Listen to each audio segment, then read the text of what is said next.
Maturity মানে accept করতে শেখা। লাইফে আমরা যা ডিজার্ভ করি সবসময় সেটা পাই না। ম্যাচুরিটি মানে বুঝতে শেখা সবসময় কোনো জিনিস সত্যি এতটা খারাপ হয় না, বরং আমাদের অ্যাটিটিউড সেই জিনিসটার প্রতি সঠিক থাকে না।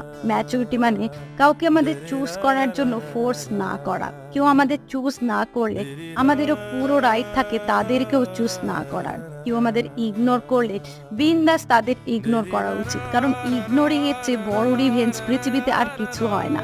সবসময় সবাইকে ভালোবাসতেই হবে তার কোনো মানে নেই। মাঝে মাঝে মানুষকে খারাপ বাসতেও শিখুন। সবসময় লাইফে সবকিছু আমরা যেভাবে চাই সেভাবে যে হবে না সেটাও আস্তে আস্তে অ্যাকসেপ্ট করতে শেখার নাম ম্যাচিউরিটি। মানুষকে ফরগিভ করুন, আন্ডারস্ট্যান্ডিংও হবেন, কিন্তু কাউকে বোকা বানাতে দেবেন না নিজেকে।